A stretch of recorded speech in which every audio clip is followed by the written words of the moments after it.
Hello students, good morning, good afternoon and good evening. जब भी आप मेरा वीडियो देख पा रहे हैं, स्वागत है आप सभी का मेरे यूट्यूब चैनल फिज़िक्स स्पीयर में। मैं हूं आपका प्यारा सा फिज़िक्स टीचर अंकित सर। अब तक हम लोग ने क्या कवर किया? प्रीवियस वीडियो में हम लोग कवर कर चुके हैं सर्कुलर मोशन का काइनेमेटिक्स एंड सर्कुलर मोशन का डायनामिक्स। अगर आपको सर्कुलर मोशन का काइनेमेटिक्स चाहिए तो नीचे लिंक डिस्क्रिप्शन में मैं दे दूंगा। फर्स्ट वीडियो है, first lecture of rotational motion. अगर आपको डायनामिक्स के बारे में पढ़ना है, सेंट्रीपिटल फोर्स और सेंट्रीपिटल एक्सेलरेशन के बारे में, सेंट्रीफ्यूगल फोर्स के बारे में, कब लगती है, फ्रेम ऑफ रेफरेंस, तो उसके लिए हम सेकेंड वीडियो देखेंगे। उसका भी लिंक मैं डिस्क्रिप्शन में दे दूँगा। आज हम लोग क्या कवर करने वाले हैं? आज हम लोग कवर करने वाले हैं application of uniform circular motion, बराबर ना। Application of uniform circular motion क्या होता है? पहली बात तो यूनिफॉर्म सर्कुलर मोशन तो हमको जानता ही है। यूनिफॉर्म सर्कुलर मोशन क्या होता है? ऐसा सर्कुलर मोशन जहाँ पे पार्टिकल सर्कुलर मोशन परफॉर्म कर रहा है अलॉन्ग द सर्कुलर पाथ, ठीक है, और उसकी स्पीड क्या होती है? कांस्टेंट होती है। उसकी स्पीड क्या रहेगी? कांस्टेंट होगी। ऐसे यूनिफॉर्म सर्कुलर मोशन बोलते हैं। क्लियर हुआ? अब उसकी एप्लीकेशन देखनी है। इसके 4 एप्लीकेशन आपके सिलेबस में दिए हैं, तो एक एक करके हम डिस्कस करने वाले हैं। जो फर्स्ट एप्लीकेशन है, फर्स्ट एप्लीकेशन क्या है? व्हीकल ऑन हॉरिजॉन्टल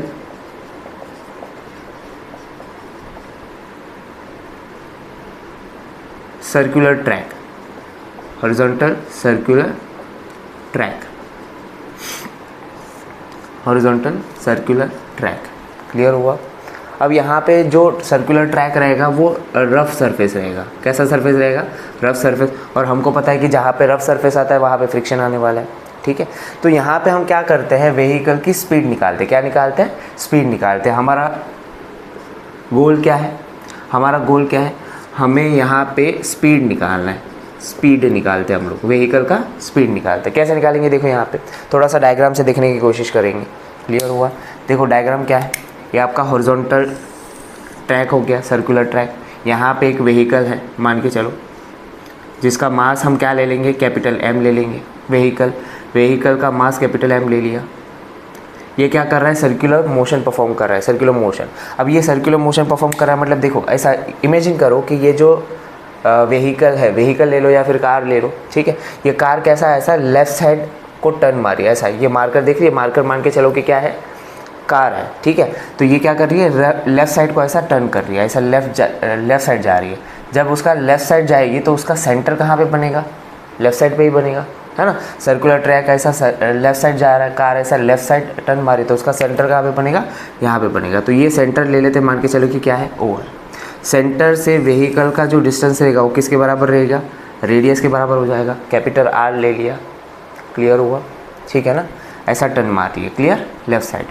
इसका वेट वर्टिकली डाउनवर्ड होगा। वेट हम कंसिडर कर लेंगे mg। वेट के वजह से सरफेस क्या प्रोवाइड कर देगा? सरफेस क्या प्रोवाइड करेगा? Normal reaction. क्लियर हुआ? अच्छा, मुझे बताओ कि जब सर्कुलर पाथ फॉलो करती है तो इसके ऊपर 2 फोर्स लगेगी। दोनों में से कोई तो एक कंसिडर करेंगे हम लोग। या तो आप सेंट्रीपिटल फोर्स कंसिडर कर सकते हैं, या तो आप सेंट्रीफ्यूगल फोर्स कंसिडर कर सकते हैं। क्लियर हुआ? मैं यहाँ पे क्या कंसिडर कर रहा हूँ? सेंट्रीफ्यूगल फोर्स कंसिडर कर रहा हूँ। क्या कंसिडर करूँगा? Centrifugal force. सेंट्रीफ्यूगल फोर्स आपको तो पता ही है ना, व्हीकल के ऊपर सेंटर से अवे की डायरेक्शन में लगती है। सेंट्रीफ्यूगल फोर्स का डायरेक्शन क्या होता है? अवे फ्रॉम दी सेंटर होता है। तो इसके ऊपर जो सेंट्रीफ्यूगल फोर्स लग रही है वो क्या है? Away from the centre. तो यहाँ पे लग गया F सेंट्रीफ्यूगल फोर्स। और इसका फॉर्मूला तो पता ही है। इसका फॉर्मूला क्या होता है? mv²/r। ये फॉर्मूला होता है सेंट्रीफ्यूगल फोर्स का। क्लियर हुआ? ठीक है ना।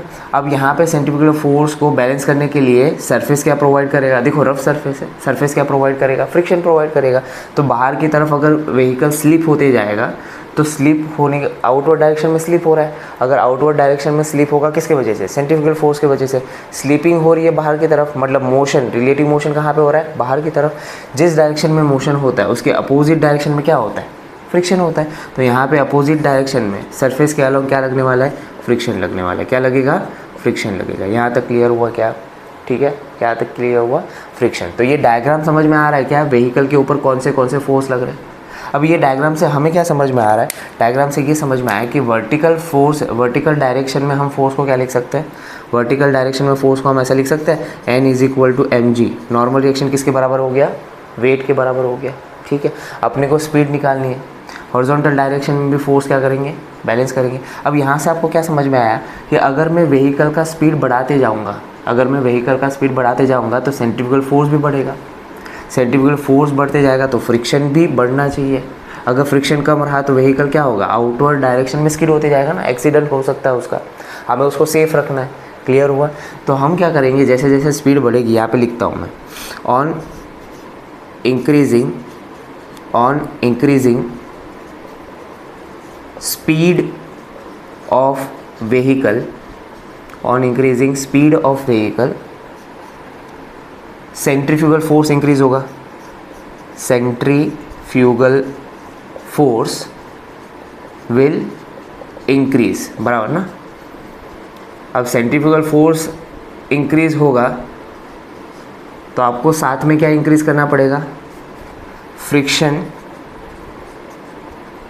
Acting on vehicle should increase ना, फ्रिक्शन भी क्या इंक्रीज होना चाहिए। और फ्रिक्शन इंक्रीज होते होते कहाँ तक जा सकता है, मैक्सिमम वैल्यू तक जा सकता है। On and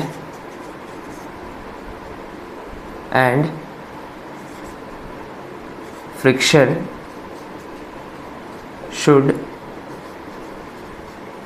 act up to maximum value, बराबर ना। और मैक्सिमम फ्रिक्शन हमको पता है क्या होता है, लिमिटिंग फ्रिक्शन। मैक्सिमम फ्रिक्शन हमको पता है लिमिटिंग फ्रिक्शन। लिमिटिंग फ्रिक्शन का फॉर्मूला भी हमको पता है, लिमिटिंग फ्रिक्शन को FL से लिखते हैं, या फिर हम ऐसे लिख सकते हैं मैक्सिमम फ्रिक्शन। मैक्सिमम फ्रिक्शन का फॉर्मूला हमको पता है म्यू एन होता है, म्यू एस एन होता है। म्यू एस तो पता है ना, coefficient of static friction. Mu S क्या होता है, कोएफिशिएंट ऑफ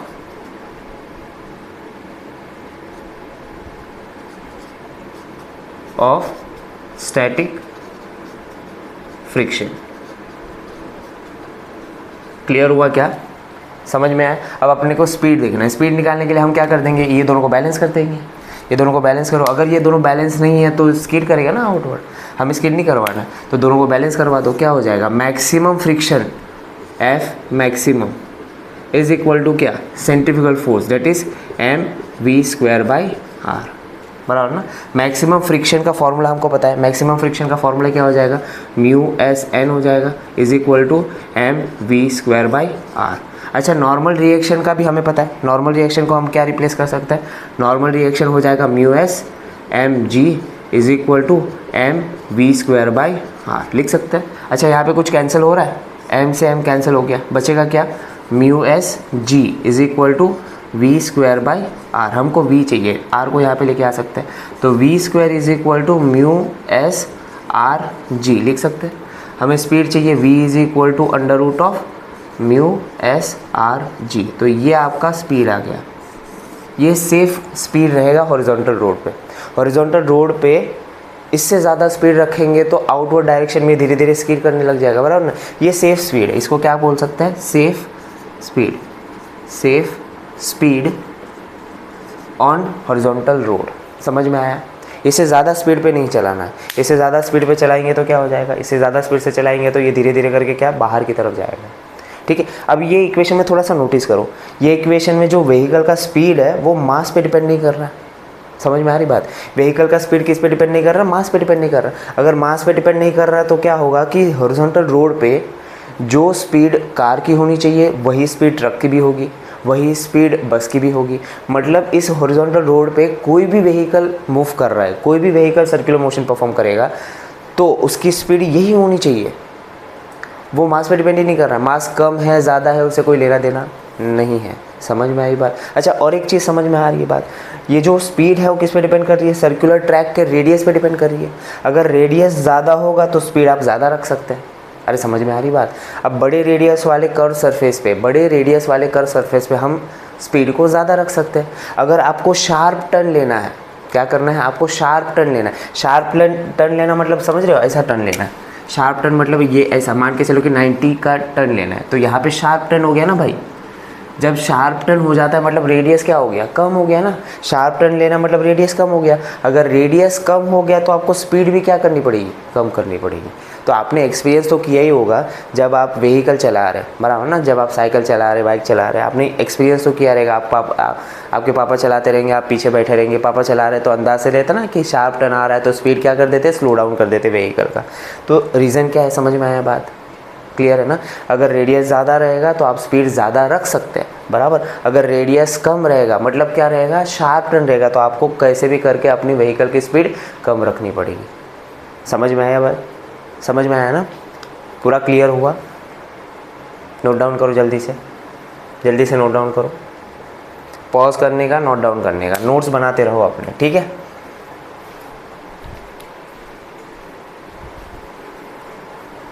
तो ये हो गया आपका फर्स्ट एप्लीकेशन, जिसमें हमें क्या करना है, व्हीकल का स्पीड निकालना होता है ऑन हॉरिजॉन्टल ट्रैक। क्लियर हुआ, ठीक है। अब move to second application. Second application पे मूव करते हैं।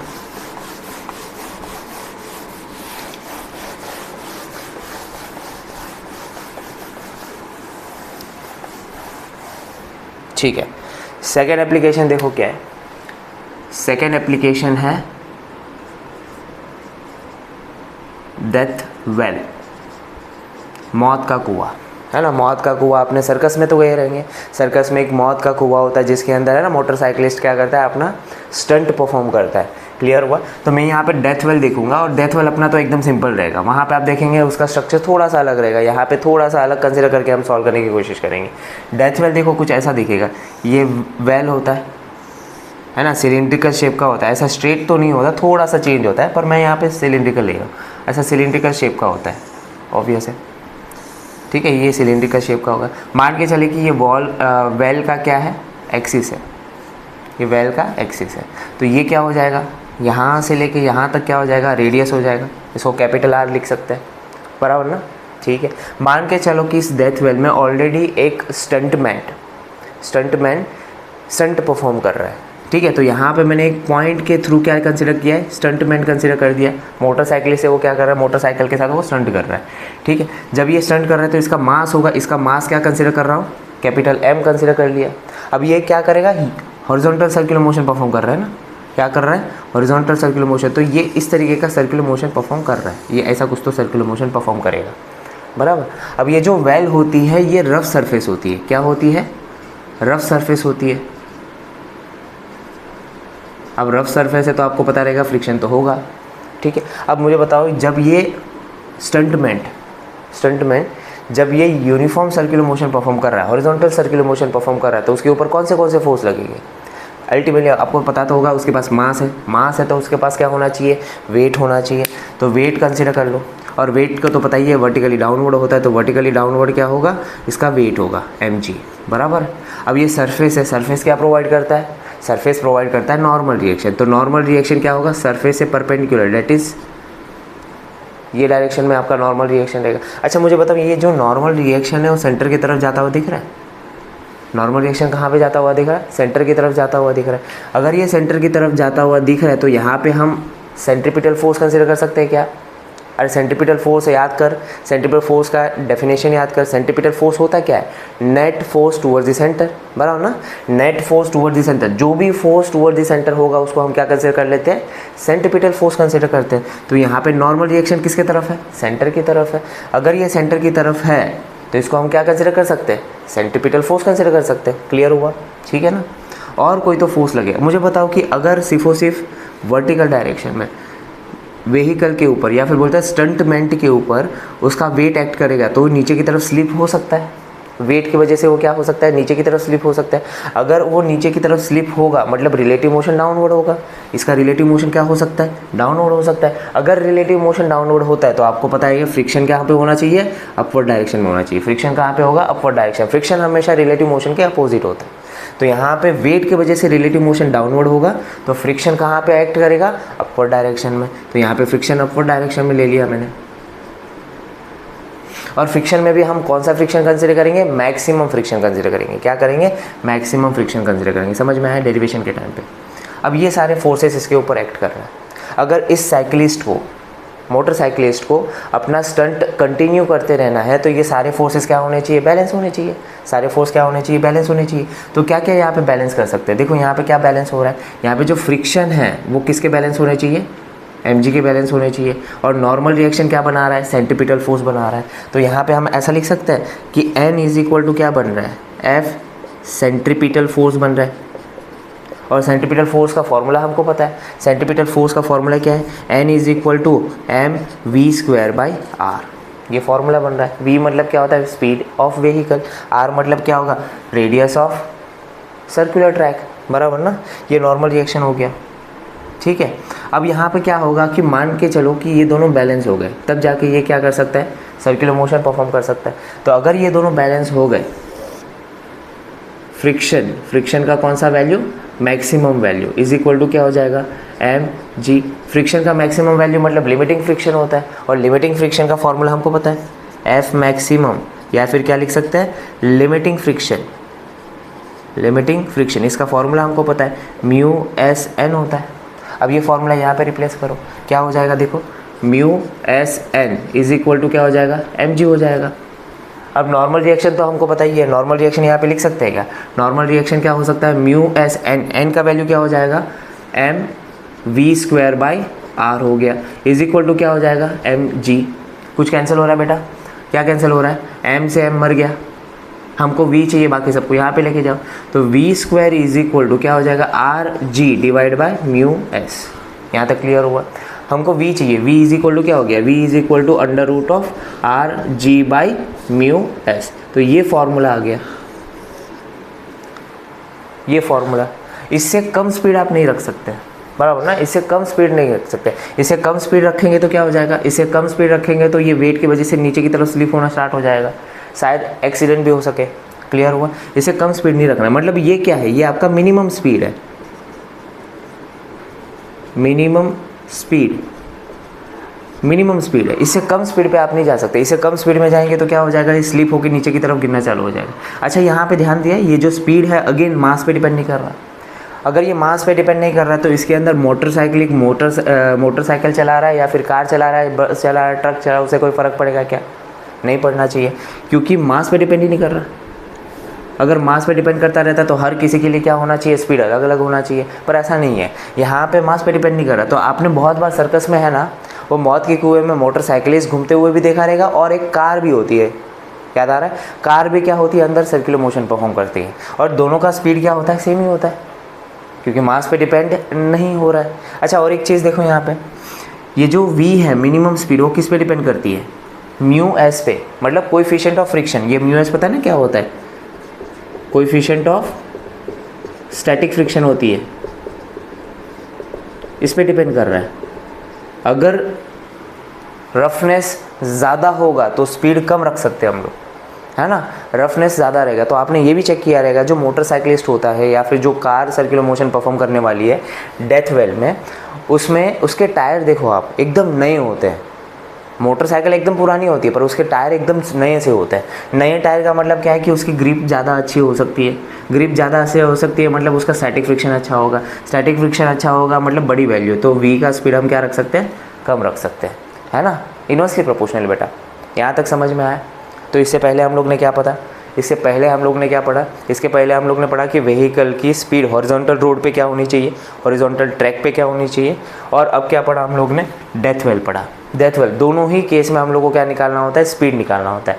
आपको फर्स्ट केस में मतलब आपने देखा रहेगा कि हॉरिजॉन्टल रोड वाले, हॉरिजॉन्टल सर्कुलर ट्रैक वाले केस में हम मैक्सिमम स्पीड निकालते हैं, यहाँ पे हम क्या निकालते हैं, मिनिमम स्पीड निकालते हैं। समझ में आया, दोनों में डिफरेंस है, ठीक है। वहाँ पे हम मैक्सिमम स्पीड निकालते हैं, यहाँ पे हम मिनिमम स्पीड निकालते हैं, इसको स्लिप ना होने देने के लिए। क्लियर हुआ, जल्दी से नोट डाउन करो, जल्दी से छापो इसको। हो गया, पॉज करना है, लिखना है, पॉज करना है, लिखना है। हो गया, ठीक है। चलो नेक्स्ट पे शिफ्ट करते हैं। तो सेकेंड एप्लीकेशन भी हो गया। नेक्स्ट एप्लीकेशन देखो,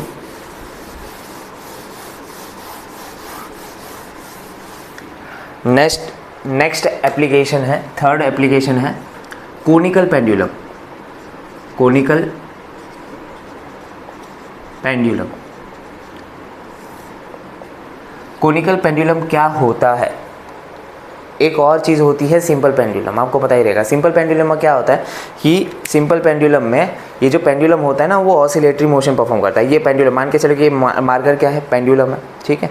ये पेंडुलम में ये क्या कर रहा है, देखो ये ऐसा कुछ तो पड़ रहा है सिंपल पेंडुलम, ये आगे पीछे मूव हो रहा है, बराबर। और कोनिकल पेंडुलम क्या आता है, कोनिकल पेंडुलम में ये जो नीचे वाला मास होता है ना, बॉब होती है ना, वो क्या करता है, हॉरिजॉन्टल सर्कुलर मोशन ऐसा कुछ तो घूमता है। दोनों में डिफरेंस है, ठीक है। कोनिकल पेंडुलम में सर्कुलर मोशन परफॉर्म हो रहा है और सिंपल पेंडुलम में ऑसिलेटरी मोशन परफॉर्म हो रहा है। पता है ना, ऐसा ऐसा मूव होगा सिंपल पेंडुलम। हमें क्या पढ़ना है, कोनिकल पेंडुलम। कोनिकल पेंडुलम में देखो कैसा होता है, पहले देख लेते हैं कि दिखता कैसा है। कोनिकल पेंडुलम देखो, ये आपका सपोर्ट है, ठीक है, ये वर्टिकल होगा। हमें क्या होता है कि पेंडुलम को सर्टेन एंगल पे डिस्प्लेस करना होता है। ये क्या है, बॉब है, मास लटका दिया, इसको सर्टेन एंगल से डिस्प्लेस किया, मान के चलो कितने एंगल से, थीटा एंगल से डिस्प्लेस किया हुआ है। अब ये क्या करेगा, हॉरिजॉन्टल सर्कुलर मोशन परफॉर्म कर रहा है। क्या कर रहा है, हॉरिजॉन्टल सर्कुलर मोशन, ये ऐसा कुछ तो सर्कुलर मोशन होगा। इसका अगर पोजीशन चेंज होता हुआ देखेंगे, यहाँ पे देखो, यहाँ पे थोड़ा सा मैं बनाने की कोशिश करता हूँ, ऐसा होगा ना ये, तो आपको दूर से क्या दिख रहा है, ये कोन परफॉर्म कर रहा है। क्या कर रहा है, कोन परफॉर्म कर रहा है। बॉब क्या कर रहा है, सर्कुलर मोशन परफॉर्म कर रहा है और अपने को इमेजिनरी कोन जैसा लग रहा है। अगर ये कोन जैसा लग रहा है, इसलिए इसका नाम क्या है, कोनिकल पेंडुलम हो गया। क्या नाम हो गया, कोनिकल पेंडुलम। कोनिकल पेंडुलम में जो मास होता है ना, बॉब होता है, वो क्या परफॉर्म कर रहा है, सर्कुलर मोशन परफॉर्म कर रहा है। वो भी कौन सा, यूनिफॉर्म सर्कुलर मोशन परफॉर्म कर रहा है। कौन सा कर रहा है, यूनिफॉर्म सर्कुलर मोशन। तो अगर ये यूनिफॉर्म सर्कुलर मोशन परफॉर्म कर रहा है तो ये सेंटर होगा। यहाँ पे आपको क्या बन रहा है, सेंटर बन रहा है। इसको हम बी नाम दे देते, इसको हम ए दे देते और इसको हम सी दे देते हैं। ए बी सी डी हो गया, ठीक है। अब मुझे ये रेडियस बनता हुआ दिख रहा है, रेडियस कैपिटल आर हो गया मान के चलो। अच्छा, ये स्ट्रिंग है, स्ट्रिंग का लेंथ होता है, तो स्ट्रिंग का लेंथ मैंने क्या ले लिया, कैपिटल एल ले लिया। यहाँ तक समझ में आया, ये सब वेरिएबल है, हमें कंसिडर करना पड़ता है, क्लियर।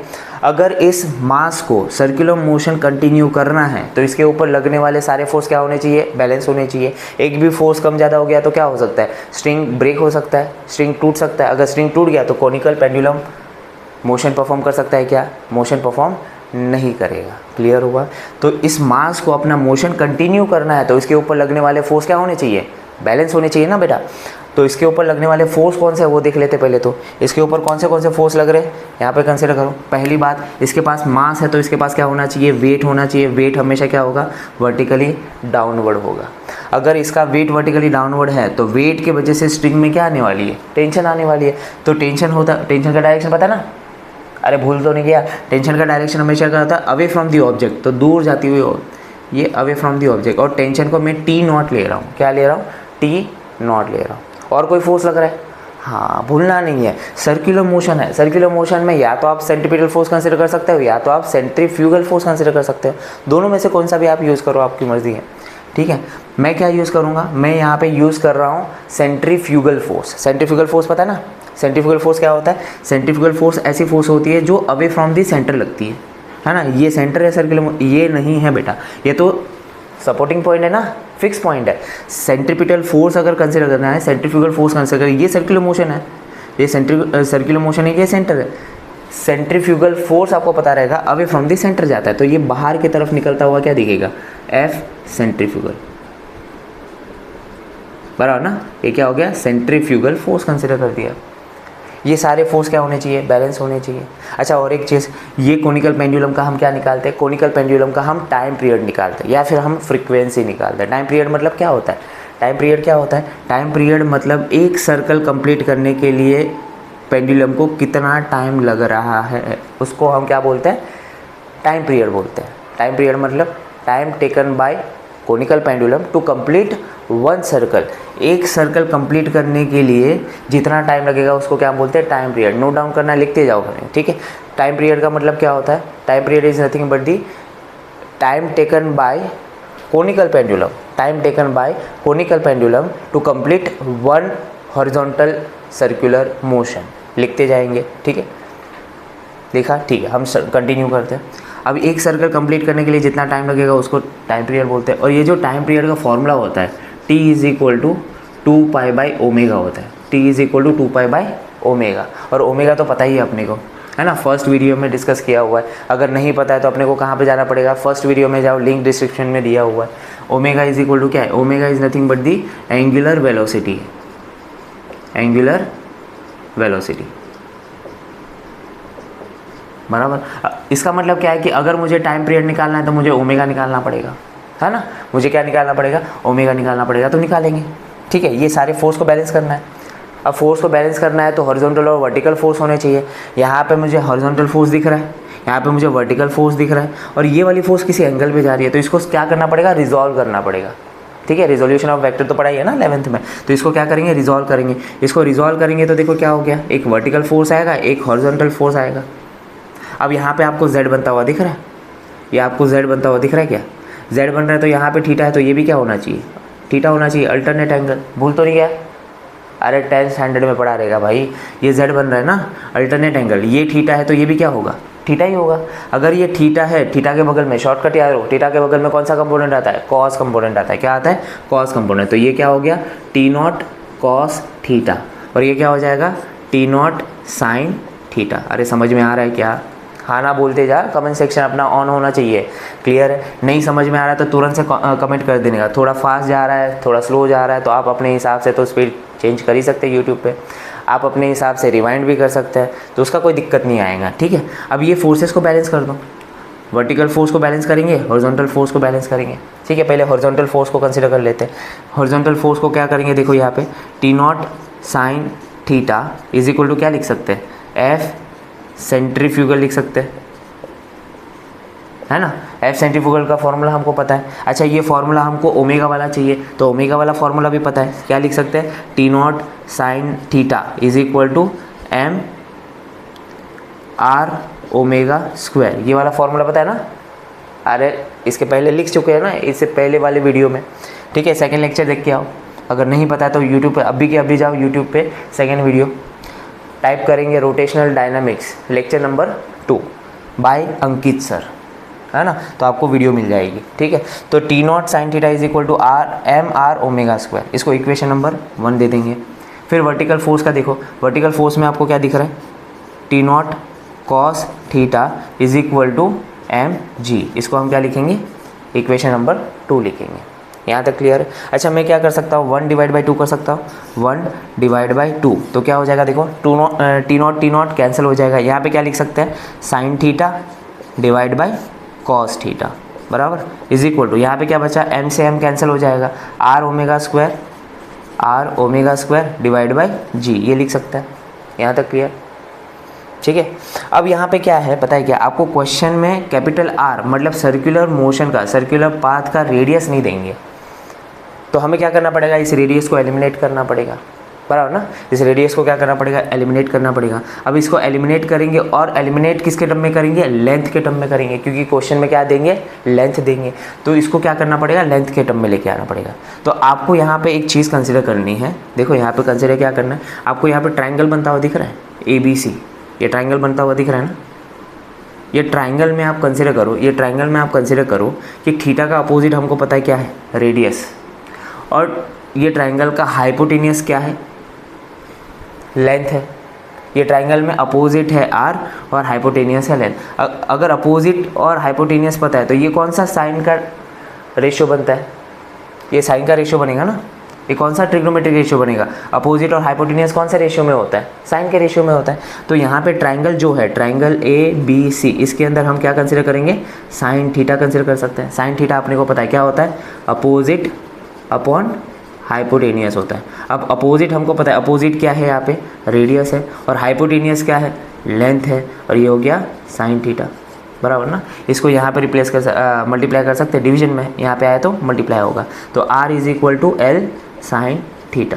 तो ये आपका रेडियस का वैल्यू मिल गया। अब ये वैल्यू यहाँ पे रिप्लेस कर सकते हैं, तो अगर रिप्लेस करेंगे देखो क्या होने वाला है, ये वैल्यू यहाँ पे रिप्लेस करो। इक्वेशन देखो क्या है, इक्वेशन क्या आ रही थी, sine theta upon cos theta is equal to क्या, r omega square by g, ये इक्वेशन आ रहा था। अब ये r को रिप्लेस कर सकते हैं, r को क्या रिप्लेस करेंगे, sine theta divide by cos theta is equal to, r के जगह पे क्या आ जाएगा, L साइन थीटा आ जाएगा, omega square divide by g। अब देखो ये साइन थीटा मर गया, हमको ओमेगा चाहिए, इसको यहाँ पे लेके आएंगे और एल क्या हो जाएगा नीचे डिवाइड, ये डिवीजन में है ना, ऊपर गया तो मल्टीप्लिकेशन, मल्टीप्लिकेशन में नीचे गया तो डिवीजन में, तो क्या हो जाएगा g divide by l cos theta is equal to omega square. हमको ओमेगा चाहिए तो ओमेगा इज इक्वल टू क्या हो जाएगा under root of g divide by l cos theta, ये आपका ओमेगा हो गया। जैसे ही आपको ओमेगा मिल जाता है आप यहाँ पे रिप्लेस कर दो टाइम पीरियड के फॉर्मूला में, तो time period is equal to 2 pi by omega, omega को रिप्लेस करेंगे तो क्या हो जाएगा 2 पाई अंडर रूट ऑफ, देखो ओमेगा यहाँ पे रिप्लेस करो, ओमेगा को रिप्लेस करेंगे इसका रेसिप्रोकल हो जाएगा ना, तो इक्वेशन क्या बनेगा l cos theta divide by g, ये आपका टाइम पीरियड आ गया। अच्छा जैसे आपको टाइम पीरियड मिलता है आप फ्रीक्वेंसी भी निकाल सकते हैं, है ना, फ्रीक्वेंसी का फॉर्मूला हमको पता है, फ्रीक्वेंसी मतलब स्मॉल एन से डिनोट करते हैं, फ्रीक्वेंसी का formula frequency is nothing but the reciprocal of time period, ये सारी चीज़ें अपनी 11th में हो चुकी है ना, reciprocal of time period, time period का रेसिप्रोकल मतलब समझ रहे हो, जो न्यूमरेटर में रहेगा वो डिनोमिनेटर में गया और जो डिनोमिनेटर में रहेगा वो न्यूमरेटर में आ जाएगा। अब ये न्यूमरेटर में इसको हम क्या लिख सकते हैं 1/2 पाई लिख सकते हैं। अब ये न्यूमरेटर है, डिनोमिनेटर, डिनोमिनेटर रहेगा वो न्यूमरेटर, मतलब क्या हो जाएगा under root of G L cos theta, तो ये आपका फ्रीक्वेंसी भी आ गया, यहाँ पे दोनों चीज़ें मिल गई, आपको टाइम पीरियड भी मिल गया जो कि सबसे ज़्यादा क्वेश्चन इसी पे आते हैं, और फ्रीक्वेंसी भी मिल गया। यहाँ तक क्लियर है? अरे समझ में आया, तेज़ तो नहीं हुआ, थोड़ा सा रिवाइंड करेंगे तो समझ में आ जाएगा। ये सारे फोर्स को कैसे बैलेंस किया समझ में आया, ये रिजोल्यूशन ऑफ वेक्टर समझ में आया, ये सारी बेसिक वाली बात है 11 से पता होनी चाहिए आपको। क्लियर हुआ क्या, समझ में आया? तो हमें कोनिकल पेंडुलम में क्या फाइंड करना होता है, कोनिकल पेंडुलम में टाइम पीरियड फाइंड करना होता है। जैसे आपको टाइम पीरियड निकल जाता है इसके बाद क्या हो जाएगा फ्रीक्वेंसी निकाल सकते हैं, और फ्रीक्वेंसी आपको पता रहता है, फ्रीक्वेंसी क्या होता है, it is the reciprocal of time period. अरे समझ में आया क्या, छापो फटाक से, जल्दी से लिखो, पॉज करना है लिखना है। यहाँ तक क्लियर हुआ, समझ में आया, क्लियर, ठीक है। तो अब तक हम लोगों ने 3 एप्लीकेशन कंप्लीट कर चुके हैं, 3 एप्लीकेशन कंप्लीट कर चुके हैं। 4th एप्लीकेशन है जो थोड़ी सी बड़ी है, अगर मैं यहाँ पे कंटिन्यू करूँगा तो वीडियो का लेंथ बढ़ जाएगा, ठीक है, तो उसको हम थोड़ा सा अलग से डिस्कस करते हैं, और इम्पॉर्टेंट है उसके डेरिवेशन भी, आपको 3 मार्क 2 मार्क 4 मार्क ऐसा कुछ भी करके डेरिवेशन भी आ जाता है। अगर डेरिवेशन आएगा तो न्यूमेरिकल नहीं आएगा, और अगर न्यूमेरिकल आया तो डेरिवेशन नहीं आएगा। तो अब तक हमने जो कवर किया आपको समझ में आया, क्या क्या कवर किया, देखो हम लोग ने स्टार्ट किया था application of uniform circular motion, बराबर ना, application of uniform circular motion में अब तक हम लोग ने 3 एप्लीकेशन डिस्कस कर चुके हैं।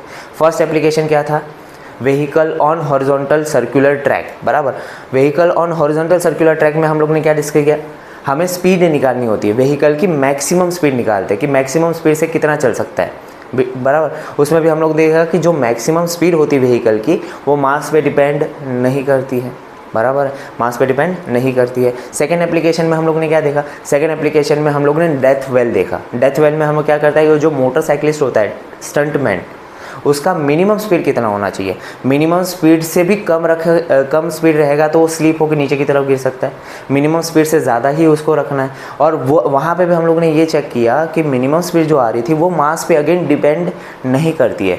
मतलब डेथ वेल के अंदर आप मोटरसाइकिल चला रहे हैं या फिर कार चला रहे हैं, गलती से आप ट्रेन भी चला सकते हैं, आप बोलेंगे सर मजाक क्यों कर रहे हो, चला सकते हैं ना, मास पे डिपेंड है क्या, नहीं है। अब ट्रेन चलाने के लिए आपको वेल भी, डेथ वेल भी वैसे ही डिज़ाइन करना पड़ेगा, है कि नहीं।